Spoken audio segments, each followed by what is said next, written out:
भाकरवडी, श्रीखंड, तोंडात टाकताच पुणे आठवणारा ब्रँड. हा केवळ मिठाईचा ब्रँड नाही, ही आहे 1700 कोटींच्या उद्योगाची सुरुवात. ओळखला? चितळे बंधू मिठाईवाले. याची सुरुवात झाली 1939 मध्ये. केवळ 100 रुपये घेऊन विवा चितळे यांनी हा व्यवसाय सुरू केला. ज्यावेळी मिठाईचा धंदा गुप्तामध्ये चालायचा, तेव्हा चितळेंनी एक धाडसी संकल्प केला, गुणवत्ता स्टँडर्डाईज करायची. या यशाचा गेम चेंजर ठरला भाकरवडी. त्याची मागणी वाढल्यावर ती हाताने बनवणं शक्य नव्हतं. 1989 मध्ये त्यांनी जपानहून मशीन आणून भाकरवडीचं उत्पादन पूर्णपणे ऑटोमॅटेड केलं. यामुळे काय झालं? चव आणि आकार दोन्ही कायम. आज ते रोज 3000 किलो भाकरवडी विकतात. हा ब्रँड केवळ पुणे किंवा महाराष्ट्रात थांबला नाही. त्यांनी लॉजिस्टिकमध्ये मोठी गुंतवणूक करून आपला पदार्थ US, सिंगापूर आणि दुबईत पोहोचवला. यामुळेच चितळे ग्रुपचं वार्षिक टर्नओव्हर 1700 कोटीच्या घरात पोहोचलेला आहे.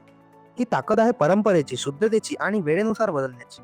बिझनेसचा खरा मंत्र: तुमचं प्रोडक्ट पारंपरिक असलं तरी तुमचा सप्लाय चेन आणि पॅकेजिंग आधुनिक ठेवा. कन्सिस्टन्सी असेल तर कस्टमर तुमच्याकडे आयुष्यभर टिकून राहील.